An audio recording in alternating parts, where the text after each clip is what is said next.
Hello, everyone, and welcome back. So, we're going to kick off a new subset series, videos, stuff, things like Well, that. this is kind of like the bonus. It's like Okay. going, this was kind of something Well, the I first put part of together. it's not so much a bonus. This is really just kind of wrapping things up so that we have a usable class.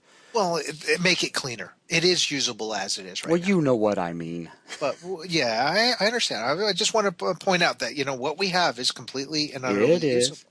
as But we we are want to using it. clean it up and make it more user friendly.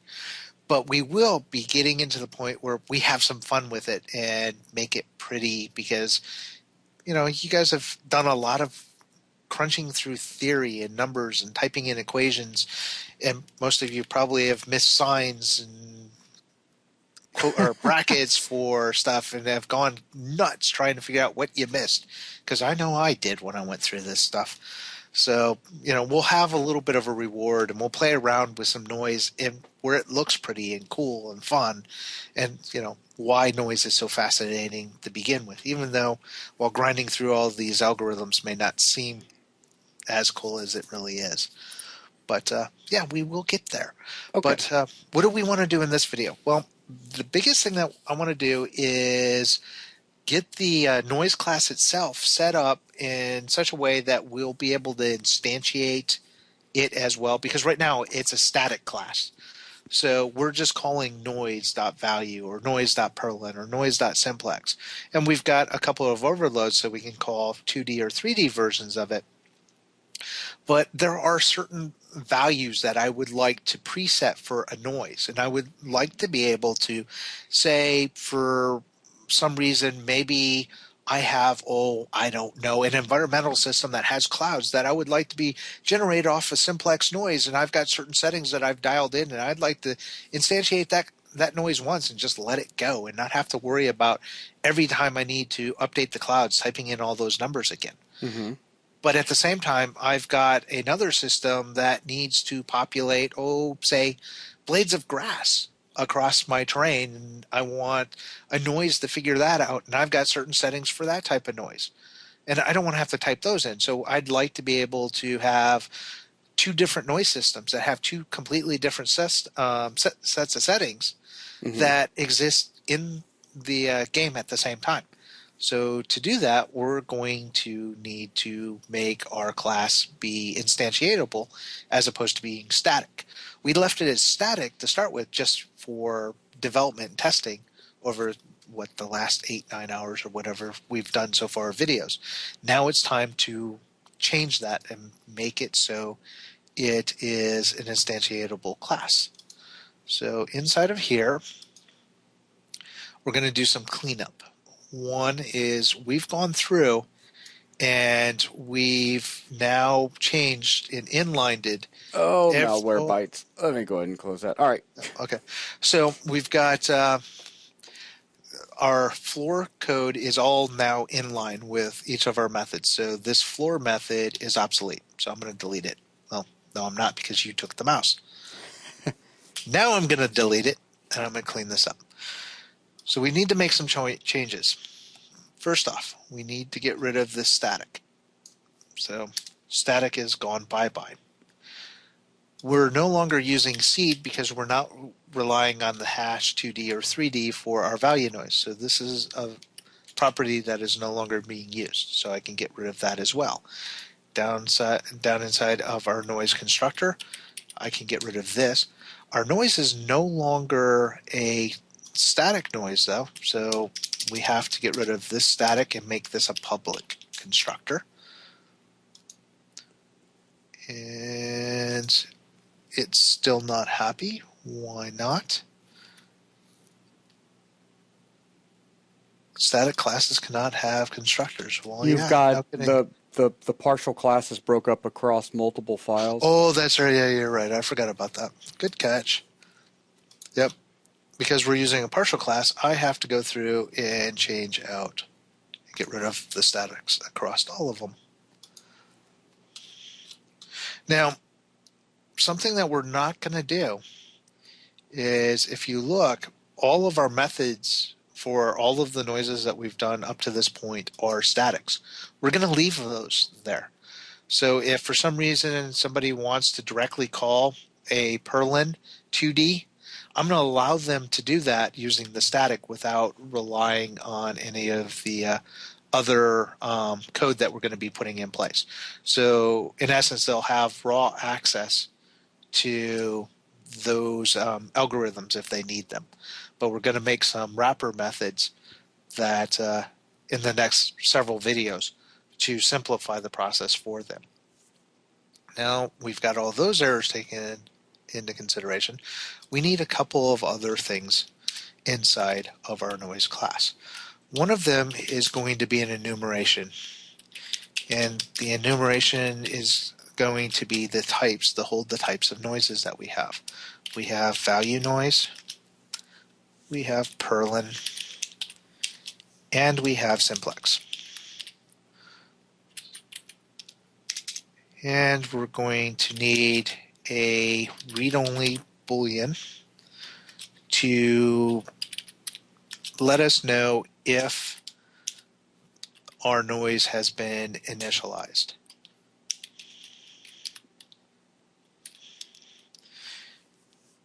Now, the way I'm going to determine whether or not our noise has been initialized is whether or not our constructor has ever been called. So if for whatever reason our constructor has been called at least once, is initialized is going to be set to true. And because it's read-only, we're allowed to set that inside of an initializer or a constructor, and only in a constructor. And the reason why we need to know whether or not a noise constructor has been ever run before is because inside of our constructor we've been running through and setting up this permutation table. And the permutation table only needs to be set up a single time. I don't need to go through it every time I create a new noise and reset it. So we're going to check and go, if we've not run through this before, go ahead and set up our permutation table. But the moment it's been set up the very first time, this will always evaluate as false, so we'll never reinitialize. Is it really getting that late right now? And I'm missing something. This is an instantiated class that you're talking about here. Yes. And is initialized, unless I wasn't watching closely, is an instantiated. Did you make it static? Yeah, sure did. You didn't see that? Oh, okay. Now that makes a little bit more sense. So you didn't see that? Because otherwise it was going to be an instantiated. Yeah. Now at this point, go ahead and get rid of the read only. Yeah. Nitpicky. Well, just with it being. Yeah, I know. Being correct. You were just really throwing me off for a second because, like, wait a minute, but if that's instantiated. And what are you not happy about? Does not match rule for static field private. Interesting. Okay, fine. If you'll be happy that way, then I'll make it that way.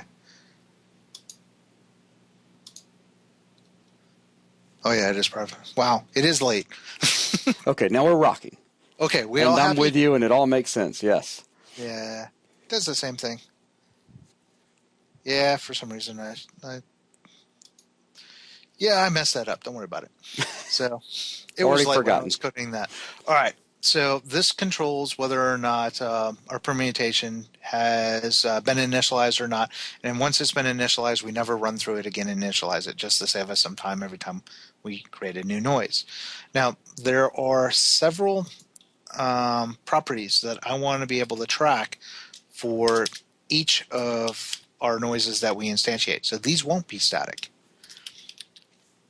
So the first one being our noise type.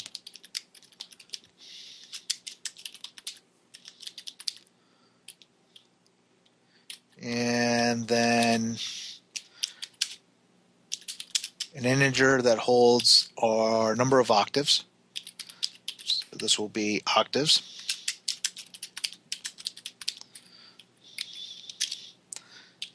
A public float.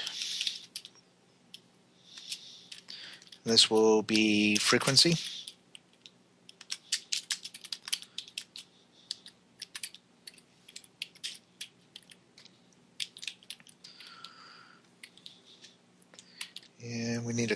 more. After frequency, we need to keep track of our lacunarity. This is the spacing in between each octave as far as the size of noise between each octave. We need our persistence. This is going to basically be how much influence each subsequent octave of noise has when added to the previous one. If you remember before, we've just been averaging, so every octave has had the same weight. And we add them together and average them out. So the last octave has as much influence on the overall outcome of our noise as the first octave does. With persistence, that allows us to control whether or not every octave does have that same amount of influence, or if each subsequent octave has less influence or more influence. And the last one will be gain. This will control whether or not, with our persistence, we could actually cause our overall noise to get completely blown out to white, or possibly fade so it's completely dark and you can't see anything. So we have gain, which will allow us to adjust essentially how exposed our noise is. Are we completely blown out? Are we completely driven to black? And the way we'll implement gain, we can actually reverse it, so we can inverse our noise as well. So that's what gain will give us when we get it all implemented. So then we go through here, and we're going to have to set up another constructor. So this will be public noise, and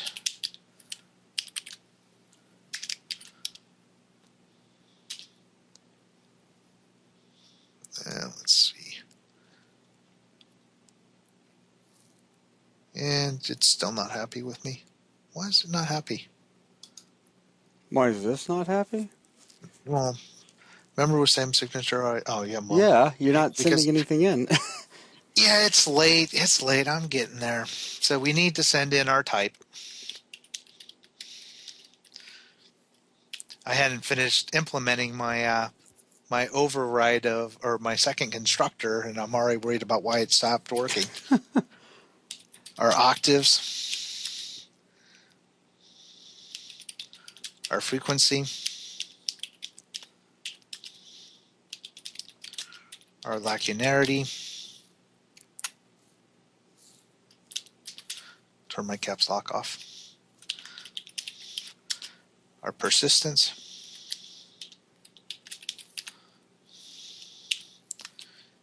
And except I spelled that wrong. And our gain. Scroll back up real quick. You get a second? Yeah, where? Yeah, I spelled it wrong. Mm-hmm. Hey, it's got more than 5 letters. See my old rules. All right. So we need to set up noise type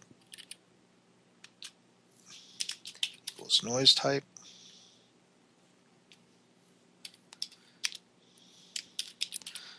Octaves equals octaves. Frequency equals frequency. Linearity.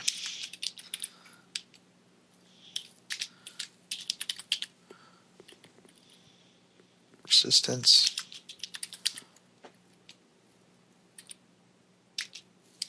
And gain.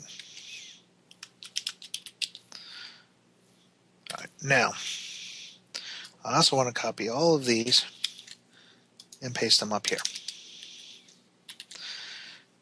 because I want to set some initial values in case we don't send in anything. So by default, our noise type is going to be simplex. Octaves is going to be 4.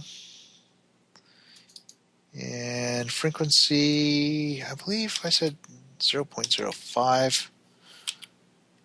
Or was it 2? I'll verify that on mine in a little bit. So if you call the overloaded constructor, Uh-huh.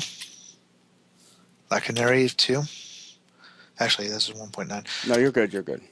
Yeah, it calls in the right order. Right. Yeah, I just had to think for a second. I know where you're going with that. But if you call the overloaded, this gets called First, before right. it calls this. And our gain is set to 0.333. Yeah, just 2. That's fine. I'm going to switch over and look at my default settings that I've got. Octaves 4, frequency 0.2, lacronary 1.9, persistence 1.8, gain 0.33. Did I get that right? Mm-hmm. Hey, what do you know? Cool. I was pulling that from memory, so odds are I would have probably got those wrong if I didn't check. All right, so now we've got initial noise values in our system in case we decide not to specify them. And then we have the ability to call the overridden constructor and specify everything ourselves. But because everything is a public property, we can change any one of these values at any point in time that we choose. If we go to Game Manager now, everything should still be happy because all of our noise values are still relying on our static methods for each of the types of noise. Mm-hmm. But I can come up here and I can start making some changes to the way we've been doing things up until now. Now, one of the things that I want to change is this timer delay where we've got it set to 0.5. I'm going to get rid of this and I'm going to make it a field as opposed to a constant. And the reason why is because we're going to eventually end up with a system that is going to allow us to change everything on the fly. I want to have our delay be dynamic so that it will reset itself based on how long it took to render the last set of noise.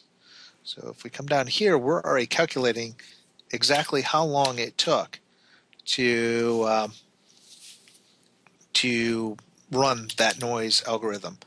So we can use that information and reset our timer delay.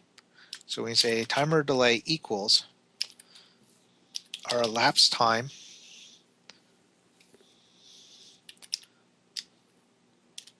and wow, why are you not picking that up?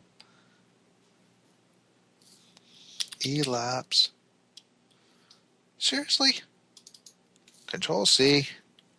You can't find that.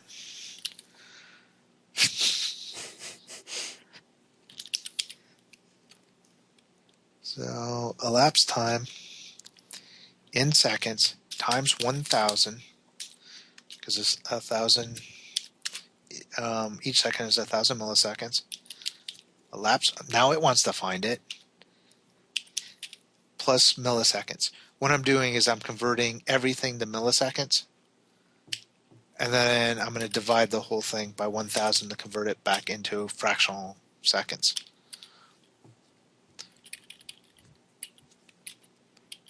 So after every run through our noise, we're converting it over. We could simplify it though. Let's do it that way. So we'll take seconds plus our milliseconds times 1,000. That should do the same thing for us. Just approaching it from the other way.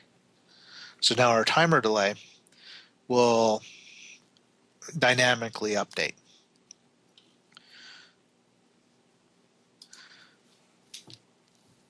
I also want to create another field called iteration step.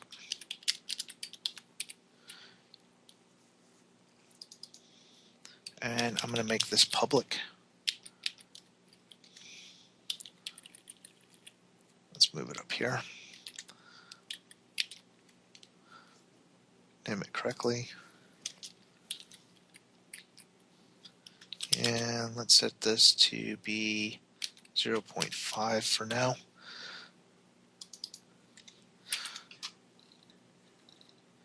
And now our iteration step will change.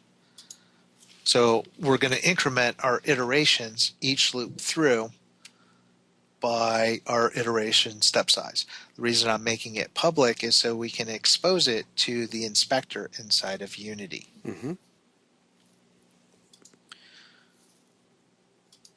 Also want to go ahead and create a private noise, and we'll call this noise. And inside of start, we'll say noise equals new noise. And we'll just use the default constructor for now. Because now that noise is instantiatable, we need to instantiate one if we want to use it. We're not going to use it quite yet because we don't have the methods to access the information apart from our static methods. So we're going to leave this in place for now. If I hit build, everything succeeds. If we go over into Unity and run, everything should still be functioning. And I don't have quality set very high. So let me adjust my quality. Is it animating? I can't tell. No, it's not animating. All right, so let's go see why we're not animating.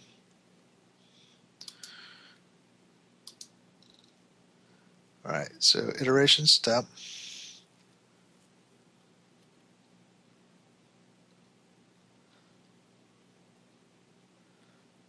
So listen, timer delay is there.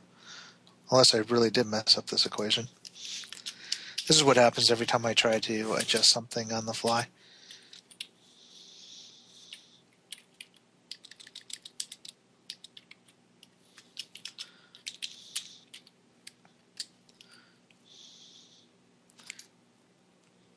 You should never deviate from your notes. Of course. All right, so now we're animating, but rather quickly. So let's go ahead and go back in. Take our iteration step size. Dial that down. Of course, I could have done that from inside the editor now. So if I hit play, and I go to noise text, which is our game object that has our game manager, we have our iteration step, and it just memorized the settings. So if I dial it down here, now we get it slower. So it should be running smoother now. Mm-hmm. Nice and smooth. Okay, good. I'm just getting a bunch of popping on my side. Right. All right, so everything visually, our results are still the same. Now, there's some things I want to change inside of our editor for fun. So let's go ahead and go to our project settings. Let's go to player. And I'm going to change our default resolutions. Let's see if I get something that looks about the same that I've got. Running background, that's right. Let's go to Tools, Project Settings. Let's go to Quality. Switch that. And main camera. Take your camera down to black.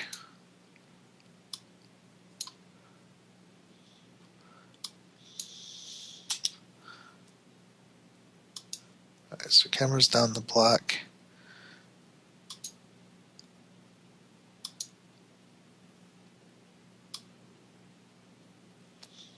Get it sized up about right. So that takes care of that.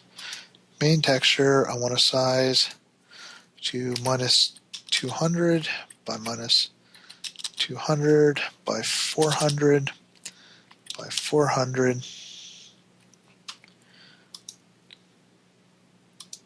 Let's move this down. Let's try minus 170. 180. Yeah, 180. That looks about good. Now if we hit play, our noise is a bit larger. Go ahead and jump back into code. We know that none of our times are in the minute range anymore, so there's no point in tracking that. Still potential to hit the Stop. seconds. Go back Stop to what? your second. I'll change that to 1. Yep.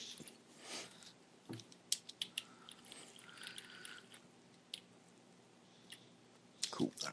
So that takes care of that. Seconds there and there. All right, so threw my train of thought off though. Sorry about that. Oh, I remember what I was going to do next. Nah, it's not your fault. I just knew there was a second thing I wanted to change while I was here, but when you said that, I completely forgot what it was I wanted to change. I got you. I want to up the texture size, so we'll use 200 by 200, so we get something that looks a little bit better. Okay. It is a little bit longer, but so right about 90. Wow, that's curious. Because I'm actually running this, it runs faster now on mine than it does on yours at 200. That's kind of weird. But then again, I'm not running all the recording stuff either. So that might be it. All right, so that's got our Unity project, and I'm going to save that. So our Unity project is set up. We've converted our noise over to be an instantiatable class, and we've made our initial modifications inside of our game manager. So that puts us in a good position to start looking at methods that will take the place of all of this code. So we can code it and not have to worry about it, or in such a way that whoever's using our library no longer has to worry about coding up their own loops and figuring out these offsets and what they have to add and how to implement octaves, and if they wanted to implement the things that we put in, like the persistence and the lacunarity and gain, they don't have to worry about implementing that themselves. They'll all be part of our noise library. Right. And we'll get that started in the next video. Awesome. Well, with that will wrap up this video. Thanks a lot, everyone.